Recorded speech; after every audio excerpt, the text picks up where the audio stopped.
গভীর জঙ্গল থেকে একাধিক গাছ কাটার অভিযোগ তুলল হোদলা গ্রামের আদিবাসী সম্প্রদায়ের মানুষ।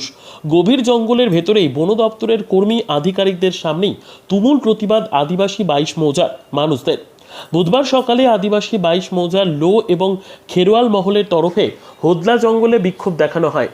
আসানসোলের মাইথন সংলগ্ন এলাকায় গভীর বনাঞ্চল থেকে বিনা অনুমতিতে কেটে নেওয়া হচ্ছে বিভিন্ন জংলি গাছ। কিসের স্বার্থে এইসব গাছ কাটা হচ্ছে সেই প্রশ্ন তুলে কার্যত বন দপ্তরের আধিকারিকদের ঘিরে গভীর জঙ্গলে ঢুকে আদিবাসী সম্প্রদায়ের মানুষজন বিক্ষোভ প্রতিবাদে নামলেন। আসানসোলের হোদলা অঞ্চলে রয়েছে ঘন জঙ্গল, আর এই জঙ্গলের আশেপাশে আদিবাসী সম্প্রদায়ের মানুষের বসবাস। তারা দীর্ঘদিন থেকে অভিযোগ জানিয়ে আসছেন। শেষ পর্যন্ত বন দপ্তরের আধিকারিকদের ডেকে গভীর জঙ্গলে প্রবেশ করে যেসব এলাকায় গাছ কাটা হচ্ছে সেই সব এলাকায় গিয়ে কার্যত বন দপ্তরের আধিকারিকদের সামনেই বিক্ষোভ শুরু করেছে আদিবাসীরা। তাদের অভিযোগ, এক শ্রেণীর জমি মাফিয়ারা জোরপূর্বক বন দপ্তরের জমি দখল করে চোরের মতন গাছ কেটে জমি ঘেরাও করছে। এদিন তারা যখন বন দপ্তরের কর্মীদের নিয়ে জঙ্গলে গাছ কাটা দেখতে আসেন, তখন ঘটনাস্থলে ধরা পড়ে রাজীব মুর্মু নামের এক ব্যক্তি। তিনি জানান, কোনো এক ব্যবসায়ী এই কাজ করাচ্ছে। তার সঙ্গে রয়েছে বিমল গোড়াই ও জাকির আনসারি। তারা এই অঞ্চলে পার্ক ও কটেজ করবে বলে এই জায়গা ক্রয় করছেন, আর তিনি তাদের আদেশে কাজ দেখাশোনা করছেন। ঘটনাস্থলে বন দপ্তরের কর্মীদের পাশাপাশি রয়েছে কল্যাণেশ্বরী ফাঁড়ির পুলিশ। তবে এ বিষয়ে ব্যবসায়িক চিত্ত মাঝি জানিয়েছেন, এই জমি তার নিজস্ব, সেই গাছ কাটেনি। তবে যে সকল ঝোপঝাড় রয়েছে সেগুলি পরিষ্কার করা হচ্ছে। তাছাড়া সেই স্থানে পরিবেশ রক্ষার জন্য 3000 গাছ লাগানো হবে এবং সুন্দর এক পরিবেশ তৈরি করা হবে, যেখানে পার্ক সহ কটেজ করা হবে।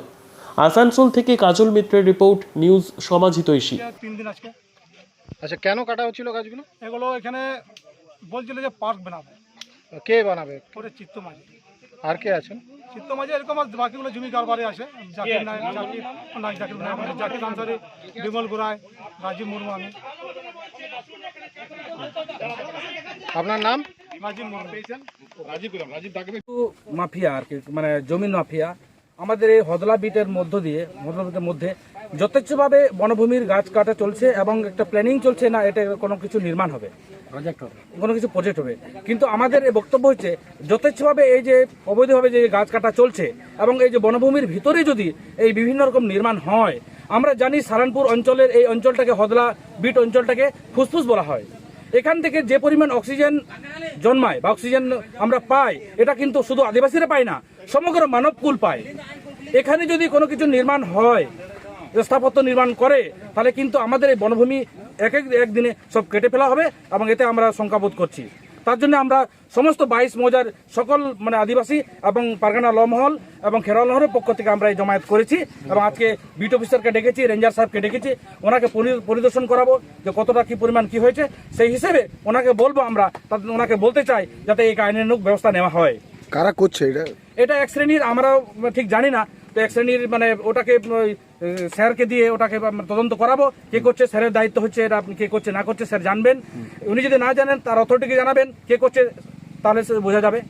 না, আপনারা বন দপ্তরের সঙ্গে কথা বলেছেন? এই জমিটা যেটা হচ্ছে সেটা কি বন দপ্তরের জমি না ব্যক্তিগত জমি? আপনারা কথা বলেছেন বন দপ্তরের সঙ্গে? আমরা এই আজকে ডেকেছি সেটাকে দেখার জন্য। কিছু জমি আছে বন দপ্তরের, কিছু রায়ত সম্পত্তি। রায়ত সম্পত্তি হলেও এখানে যথেষ্টভাবে গাছ কাটা হচ্ছে কেন? এই যে আজকে আমরা ওনাকে জিজ্ঞেস করতে পারি, উনি জানালেন যেহেতু কোনো পারমিশন নেওয়া হয়নি, তো কেন নেওয়া হবে না? এই বনভূমির ভিতরে একটা বড় প্রজেক্ট হবে, অথচ আমাদের এই ফরেস্ট অফিসার জানবে না, রেঞ্জার সাহেব জানবে না, এটা তো হতে পারে না। তারা কি বলছে জানে না? না, ওনারা বলছেন জানে না। আপনার নাম? আমার নাম এই পারগানা লমহল থেকে। আমার কাছে কালকে খবর এসছে, এই জঙ্গলের ভিতরে একটা জায়গা অংশ অনেকটা কেটে ওখানে একটা কিছু কনস্ট্রাকশন করার জন্য পিলার টিলার কিছু আমরা চেক করে দেখলাম যে পিলার টিলার রাখা আছে। হ্যাঁ, শুনতে পাচ্ছি, মোবাইলে শুনতে হবে সব। এবারে আমাদের কাছে খবর আছে এটা। এবারে আমাদের জানেন তো, রাজ্য সরকারের স্টাফ তো খুব কম, যে কজন আছে আমরা ডিউটি করা হয়। এবারে একদম ভিতরে কোর এলাকায় ভিতরে দেখা হয়নি, হ্যাঁ, যেটা বাস্তবটা বলছি। এবারে আমরা খবর পাওয়া এনার কাছ থেকে, ওই ভদ্রলোক কোথায় যাক, এনার কাছ থেকে এফপিসি কমিটি থেকে খবর পেলাম যে আমরা কালকে ঢুকেছি, দেখলাম যে আজকে এনারা এসছেন, আমরা এই কনস্ট্রাকশন করতে বনবেশন জঙ্গল এ হচ্ছে আদিবাসী আমাদের যারা প্রত্যেকের প্রাকৃতিক জিনিস। এটা আমাদের কাছে, আমরা তো সরকারি মায়না পাবো, যেটা বাস্তব বলছি, কিন্তু এটা থেকে যাবে সবারই দায়িত্ব আমরা আছে। কিন্তু আমাদের কাছে খবর কোনো কিছু নেই, ভিতরে ওটা যেটা হচ্ছে আমরা জেনেছি ওটা করা হবে না কোনোভাবে, আমরা আমাদের কাছে পারমিশন তা নেই। আপনারা ঘটনাস্থলে গিয়ে দেখেছেন কি হ্যাঁ, গাছ দেখেছি। কাটা হয়েছে? না, গাছ কাটা হয়েছে, ডাল মানে ট্রিমিং করা হয়েছে যাকে বলে, মানে আচ্ছা।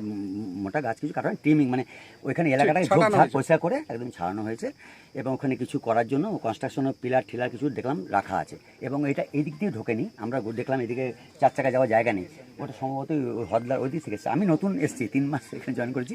এবার আমরা দেখছি, ওটা আমি দায়িত্ব নিয়ে বলছি এই জিনিসটা হবে না, এইটুকু আমি বলতে পারছি। কি নাম আপনার, কি পদ? আমার নাম জুরানাথ, আমি বিট অফিসার হদলা। হ্যাঁ, এটা আমরা এটা কারা করছে মনে হচ্ছে? কারা করছে আমাদের কাছে খবর নেই, আমরা করবো তদন্ত করে আমরা দেখবো কারা আছে, সেটা কারা করছে, ওই জিনিস সিজ হয়ে যাবে সব। ঠিক ঠিক। এটুকু আমি বলতে পারি। ঘটনা সেরকম কিছু না, দুই দল আদিবাসীর মধ্যে নিজেদের মধ্যে অন্তর্বর্তী কোনো ঝামেলা হয়তো লেবারের কাজ করার জন্য একদল বলছে বিনা কাজ করে পারিশ্রমিক নেবো, একদল কাজ করে পারিশ্রমিক নেবো, এই নিয়ে দুই দলের ঝগড়া। তারপরে একদল হয়তো রিপোর্ট করে। হ্যাঁ, তো আমরা যেটা করছি, একটা ওখানে জমি কিনেছি যেখানে একটা ইকো ট্যুরিজম তৈরি করার জন্য আমরা তৈরি হচ্ছি এবং সেই জন্যই কিছু ঝোপঝাড় আমাদের কাটতেই হবে আমাদের কেনা জমিতে। আমরা একটাও গাছ কাটিনি, বরং অলরেডি 3000 গাছের অর্ডার দিয়ে দিয়েছি লাগাবো বলে এবং লক্ষ্যমাত্রা প্রায় 15,000 গাছ আমাদের ওখানে লাগিয়ে ইকো ট্যুরিজম পার্ক তৈরি করব। ঠিক আছে? তো তারা অভিযোগ, বিভিন্ন রকম অভিযোগ হ্যাঁ, তুলছে। অভিযোগ তো করবেই। অ্যাক্সিডেন্ট মানুষ আছে যারা কিছু করতে চায় না, কিছু না করে কিছু অর্থ দাবি করে, তো আমরা সেই সব দেবো কারণ আমরা তো চুরি করছি না। আর যা আছে ও মাঠের মধ্যে আছে, ওখানে যে ঝোপঝাড় কেটে রাখা আছে সেটা গেলে তোমরা গেলে দেখতেই পারবে। হ্যাঁ, অবশ্যই যান, দেখুন এবং যেটা সত্য সেটাই আপনারা খবর করুন। আর ফরেস্টের বিষয়ে অভিযোগ জানিয়েছেন? না, ফরেস্টের কোনো অভিযোগ জানায়নি। ফরেস্টের গাড়ি এসে দেখে গেছে, ওরা দেখে গেছে যে আমাদের জমিতে আমরা শুধুমাত্র ঝোপঝাড় কাটছি, সকালেই দেখে গেছে, কালকে বিকেলেও একবার দেখে গেছে, তাদের কোনো অভিযোগ নেই।